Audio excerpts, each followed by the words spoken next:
Ladies and gentlemen, welcome to the 5th High-Speed Rail Policy Forum. I'm Al Engel, for those that don't know me, the chairman of the committee. Thank you for attending today, and thank you to our speakers for taking time to be with us and share their knowledge and insights and perspectives. And I thank the organizers, and I won't name them all, for pulling this together. Pardon? Melanie. We'll get Melanie later. But anyway, the future of our quality of life is not predestined. It will be shaped by the public and private investment choices we as a society make, especially about our transportation needs. How much we invest and how we allocate our scarce resources among the various modes will greatly influence the quality of service and the capacity available for a growing population. 100 million more people by 2050, something like that. What we discover here today and agree to carry forward can impact the government and business leadership on the choices they will make on our behalf. I hope that everyone attending here today will be an active advocate who reaches out to unlikely audiences to build a groundswell of public support and a demand for a national network of high-speed and higher performance passenger rail. Before I go any further, though, I want to introduce our APTA leadership duo, and they have a few remarks to make, so I'll invite David Stackrow first, and then I'll continue. David?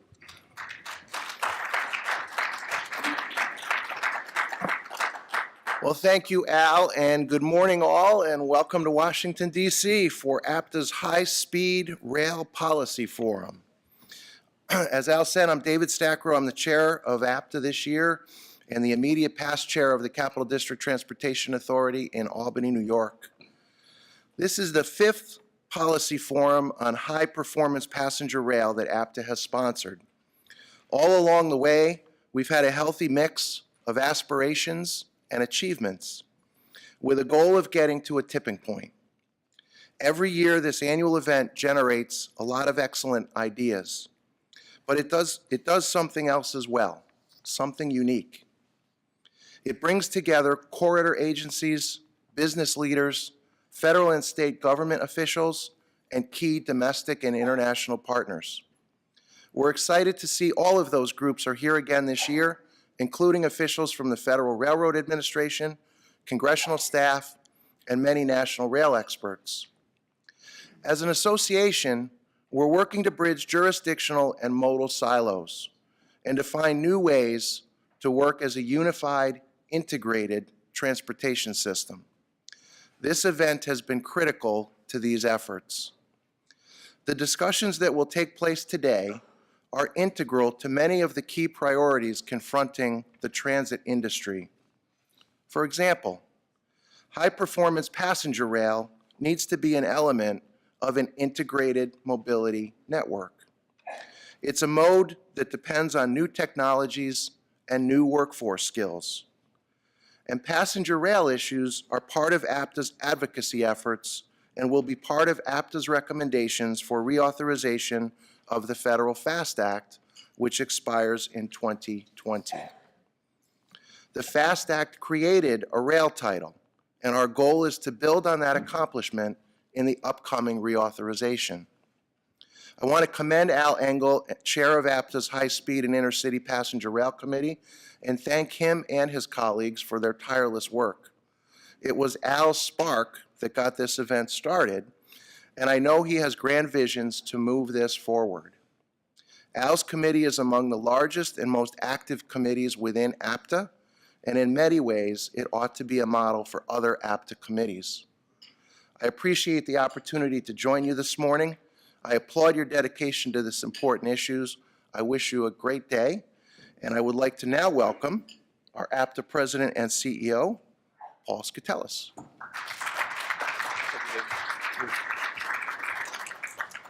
Well, good morning.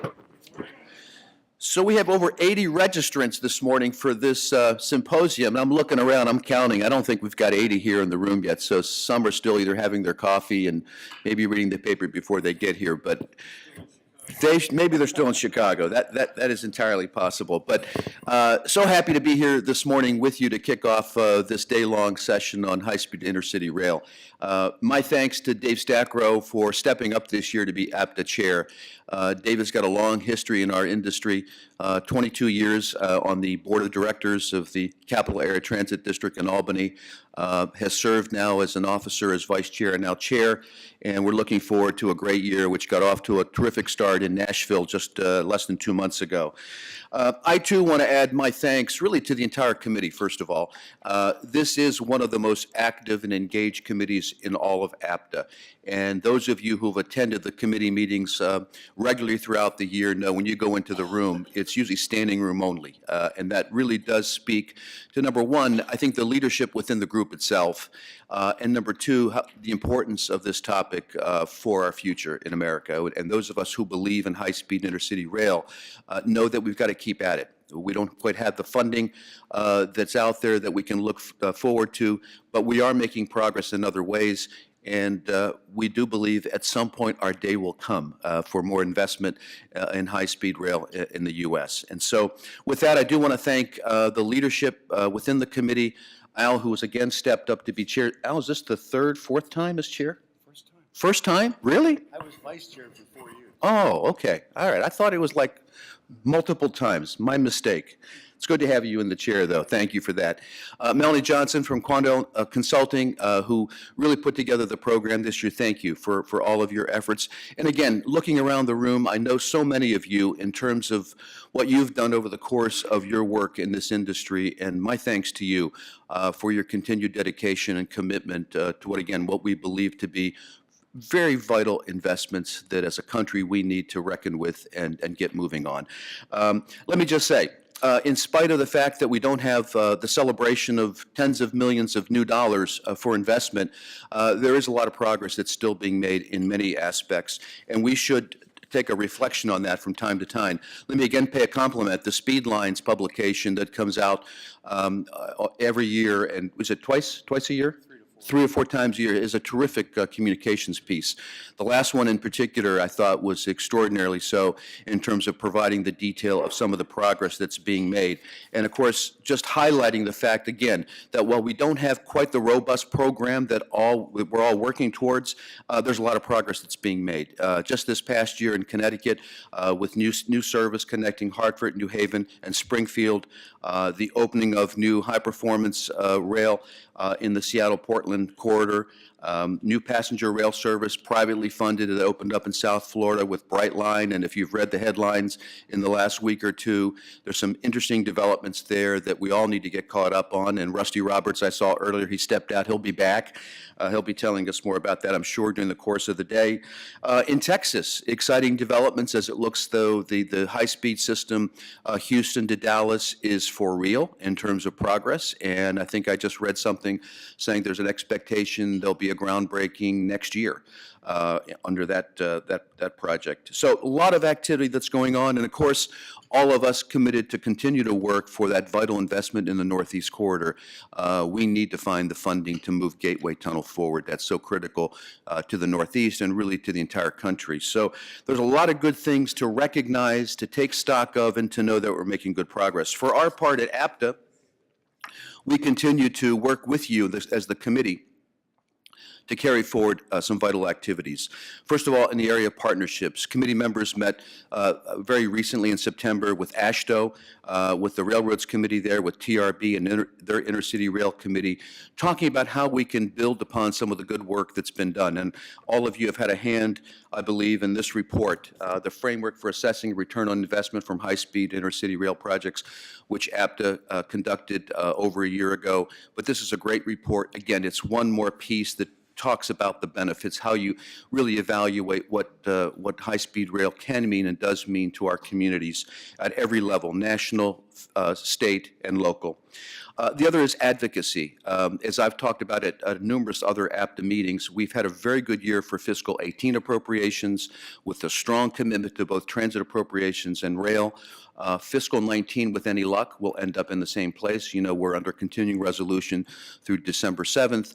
But we're hopeful there. And then right around the corner is reauthorization. And again, APTA is committed to making sure we put our best foot forward and fight the good fight to make sure that transit gets its proper due in terms of new funding, including a very strong rail title, which we think is critically important for our future.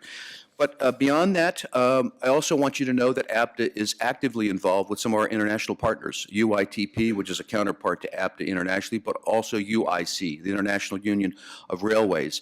And in fact, in the next 2 weeks, I'm expecting that we will sign MOU with UIC that, again, formalizes our relationship, talks about what we can be doing to help promote rail across the globe. Not that necessarily needs to be promoted anymore in Europe and Asia, but certainly there's a lot to be learned there and to be shared, and I think that's an important relationship that we're going to formalize here very shortly.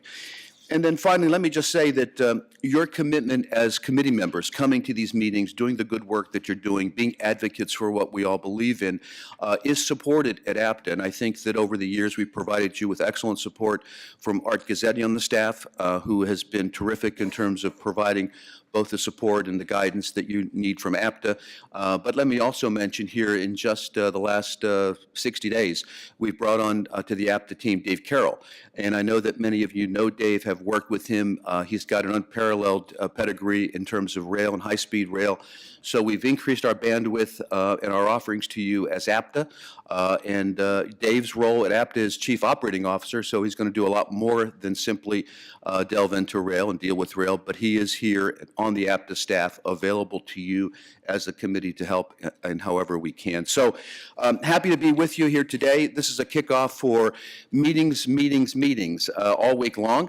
We'll conclude on Friday morning with an APTA board meeting, but there's lots more to come after this session, which I know is going to be a great session today, and certainly we welcome you to participate in as many of those activities as you can, including our legislative meeting, which will happen on Thursday, and the reception that we'll have on Capitol Hill Thursday evening. So it's going to be a great week in Washington. Happy to have you here. Thanks to those who weathered whatever turbulences and storm clouds there may have been elsewhere, but you're here in D.C., and we're happy to have you and looking forward to a great day with you. Thank you.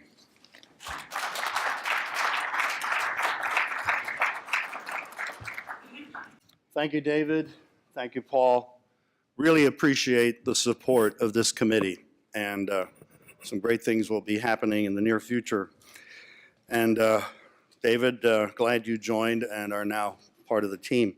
We do have a great committee leadership team. They will all have a part in this program, so I won't take time now to introduce everybody. And but we have a great team.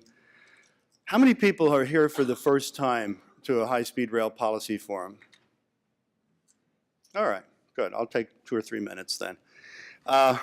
We're done at 9 o'clock with this session. I'll take about 7.5, 8 minutes to give you a little background on how we got to this point, and then maybe we'll have about 4 or 5 minutes for Q&A. You're going to be here till 9, right? Yes, sir. I know you got a lot of other stops. So this committee, since 2006, has been the result of the merger of the former APTA Intercity Passenger Rail Committee, which started sometime in the mid-90s, and the High Speed Ground Transportation Association, originally formed in 1983 as the High Speed Rail Association. And that was renamed to HSGTA, and I was chairman of that, Paul, in 95, so maybe that's... So here I am again. But anyway, this committee is a very important voice for this mode, which is underrepresented on the Hill, but we're working on that every day. Our vision is very clear. We want to be the leading force in advancing high-speed and intercity passenger rail as part of an integrated, well-balanced transportation system. Our mission is to advance high-speed and intercity passenger rail in North America through collaboration, advocacy, and education through APTA and its diverse membership. What are we up to now, 1,700 members? In that ballpark. Yeah. So our action plan is very long and detailed, and I won't read through it here. But we basically are focusing on 4 areas: committee identity and thought leadership. Paul mentioned this ROI study that we've done under that area. And of course, we sponsor high-speed rail sessions at the major meetings, APTA Rail in June And at the annual, we had a great high-speed rail session at the annual this year, and we're doing a reprise of that later on today. We do the Policy Forum, which started 4 years ago. As a matter of fact, back in September 2014, the Speedlines editorial team conducted a thought experiment by convening a panel of 7 thought leaders from transportation and academia. And we asked the simple question, what will be the tipping point for a U.S. high-performance intercity passenger rail policy and program? We had 7 different ideas, some of them were related. Intercity passenger rail must be evaluated with the same ROI metrics as other nationally funded programs, such as aviation, highways, and urban transit. Somehow in the U.S., there's the mistaken notion that high-speed rail has to be paid out of the fare box, which isn't the case anywhere in the world, although there's some very interesting private enterprises, Brightline, which is represented, another one here today. So we have to measure the investment with the same ROI metrics.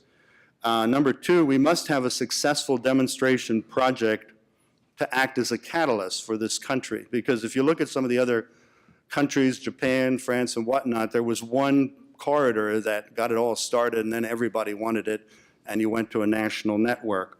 The Northeast Corridor demographics, this was one thought leader, will force a move to a parallel high-speed rail service. And there's someone in the room that knows a lot about that. And there were many, probably more than one, but anyway, there are many other important ideas. As a moderator, I was not obliged to give my view, but I did prepare an answer, and I wrote it down in advance. And this is what I said: we will have reached the tipping point for a national high-performance passenger rail program to build a network along the lines of the system described in President Obama's 2011 State of the Union message, when the citizens demand it. The vision can only be achieved when there is an advocacy organization or coalition that can give voice to this national longing and effectively communicate the benefits to the constituency and their elected representatives. That's us, and all the other partners we're going to bring in. So in November 2005, I attended the Milan, I think it was called the Eurailspeed conference back then. Now it's the high-speed rail, what do they call it? What's the latest one's called, Peter? High-speed rail Congress. But that was in Milan, and Secretary Mineta was there. He was a keynote speaker, and he said that Americans have a right to expect a quality passenger rail system. And he pledged to work toward an improved Amtrak business model which better serves the customer and taxpayer. I think we're still working on that. I was inspired by Secretary LaHood's comments at the 8th World High-Speed Rail Conference in Philadelphia in 2012, when he said, Americans will demand high-speed rail once they experience it. So how do you get to experience it? Well, I guess you can go to Europe and try doing that, or you can try to ride the Acela, which is the closest thing we have. But it would take, 30 years to get everybody an Acela ride in this country. They move about 3.5 million a year. So I'm encouraged by the California experience, because that's an example where the public was actually asked, do you want a high-speed rail project? And the citizens said yes in November of 2008, 10 years ago, and it's under construction. But there's a lesson here that these outcomes don't happen automatically. There was a lot of work done to make that happen. I organized a series of breakfasts and invited key engineering and construction company leaders to urge them to consider forming a special purpose corporation, nonprofit, to advocate for more project funding and for the referendum, Proposition 1A. That organization was finally formed in the summer of 2005, and we were lucky to be able to hire an outstanding executive director, Jolinda Thompson was her name, who worked with us to effectively educate the legislators in Sacramento. And this led to the first significant budget allocation, about $13 million, 10 times as much as they got annually before then. We also formed coalitions with other groups like CalPERG, et cetera, to educate the public and using radio time, public meetings, et cetera. So the rest is history. And it was nice to see that 10 years later, at a general election, Proposition 6 was defeated. And the Californians again said, we want to invest in infrastructure and a high-speed passenger rail system. So while the U.S. path to a high-performance intercity passenger rail system has been a little lumpy and arduous, there are positive developments you will hear about throughout the day, which give us hope and reasons for optimism. Some of you may have heard the quote attributed to Winston Churchill, "The United States can always be relied upon to do the right thing once they have exhausted all other alternatives." So anyway, by the way, he didn't really say that, but it's attributed to him. So if you use that, he didn't really say that. But it's in the books, you know, go to the internet and they'll tell you he said that. It's a little harsh for the United States. We've done a lot of great things, but in transportation, we do take the hard path, don't we? Well, anyway, I'm going to turn it over pretty soon here to Melanie Johnson, who's going to help us discover the right thing that we're going to do. But before that, since we still have 5 minutes before I release to Melanie, who's been terrific in putting this together, and by the way, Art, thank you for all you've done. While he's on the bus, on the plane, attending the Phoenix retreat, whatnot, he's still working on our committee stuff. I thank you for that. So here's an opportunity to quiz the top leaders of this organization about their thoughts. They've pretty well expressed how they feel about this committee and the mode, but are you open for a couple of questions? Anybody have any questions for David or Paul? Gone easy on us. Anybody awake? Easy's good. Do I get a prize? Do I get a T-shirt for being the first question? Paul, you mentioned in APTA's going to the Hill, trying to get a rail title as part of the next bill. Do you have any thoughts, insights as to what would be included in that, or just mode specific to high-speed rail, intercity, anything like that? Well, two things I would offer, Dom. Number one, with all the chatter about an infrastructure bill of some kind coming out of kind of both parties at the moment, we are hopeful, let me put those in quote, hopeful that there's going to be an opportunity for some kind of infrastructure investment early in this next year sometime. You know, a lot of uncertainties around that. No one is in a position to say it's going to happen, but they're talking about that with the House having gone over, of course, to the Democrats, and renewed interest maybe in the whole infrastructure realm. So that's one area that we're looking at. All seem to think that if that happens, it'll go through the current structure. And that's fine with us. We just want more money across the board for transit and for passenger rail. So that's one opportunity. The second, of course, is reauthorization. It's just around the corner, and APTA and the various committees are well underway in terms of working through all the various committees of APTA to get input for our guiding principles. We have a draft of guiding principles, nothing attached to dollars at the moment. There's no dollar specific around that, but all are coming to the table with their expression of what they think ought to be included. It certainly includes a high-speed intercity rail, the passenger rail title, as was mentioned.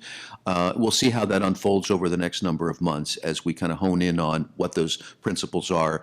Do we tweak them at all? Do they have the broad support of the industry? But again, our intent here is to address all of what we have historically, which has been the pure transit piece and the passenger rail specifically. That's our hope, that we can stay the course on that and get support to do that. So doesn't answer your question about the dollars. We don't know quite yet what that's going to be, but I think it needs to be a very bold measure that's put forward, and I don't think that as an industry we'll be happy if we don't put something really bold forward with that. And I would add to that this whole mobility piece that's kind of evolving day by day. I think there needs to be a reflection that we also need to address that piece, because that has so much of a play in terms of how our agencies are transformed and what it means for the industry. So it's the full gamut, and we're in the throes of it, and I would encourage all of you in the committee certainly to be actively engaged, as you have been in those discussions. And I should also mention as well that what we have underway is a strategic plan for APTA to refresh, to redo its strategic plan. We're now in the fourth year of a 5-year plan. The board has decided that with all the changes that are going on in the industry, we ought to take a fresh look. And so we now have a steering committee in place.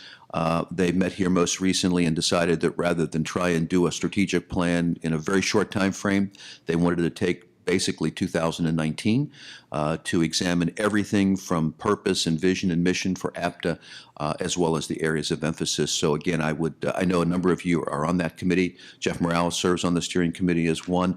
I would encourage you to, if you're not directly on the committee, at least to be involved and to get your input. It's a critical time for the industry and most critical for APTA as well. Thank you, Paul. Any other questions for Paul or Dave? Stan, I guess, was next, and we have 1 minute left, so. I'm thinking of the freshman class that's coming into Washington. They're all here, they're having fun, they're getting their clothes in the closets and figuring out where the bathrooms are on the House floor. Do we have any champions in that group? All these young people, diverse, incredible, different than previous freshman classes. Are we working them? Are we doing something to find some leadership, some champions for public transportation generally, for high-performance passenger rail specifically? Stan, it's a great question, and it's one that we've had a number of discussions internally at APTA about that. Two things I would offer. One, we do have an emerging leaders class each year that we select at APTA, and that is fertile ground for identifying, the future leaders, those who are really committed to the industry and want to play a bigger role. That's one. But taking that to another level, we're also in the early stages of putting together I'll call it an advisory committee that is of young professionals. So it may draw from the emerging leaders class, but it will draw from others within the industry and, quite frankly, from outside of the industry as well. And the intent there is to get this young professionals group that would provide advice to APTA on the whole range of activities that we undertake. Give us their input, give us their insights as to what we're doing. Do they like it? Do they not like it? What other ideas that they have? So that's an area that I think is ripe for a new approach, a fresh approach for APTA, and we're on the cusp of kind of formalizing that and getting moving with it very, very soon. Thank you, Paul. David, any response you want to give? Just on that front, Stan, I have a brand-new elected congressman in my district at home. First time he's ever been elected to any political office. I have no idea what he stands for, and I don't say that in a bad way, but the campaign was a one-issue item. It was about health care. So what I've said to my CEO in Albany is we really need, and I didn't need to tell him this, he knows it, but we need to get that elected official in before he even takes office, because we have a great opportunity to educate and make sure that he becomes a champion for us. So with all of these newly elected and really in many ways new to politics for a lot of them, I think we have a great opportunity to educate and try to create strong advocates for our industry. Thank you, David. And thank you, Paul and David, for being with us. They're going to be around all week.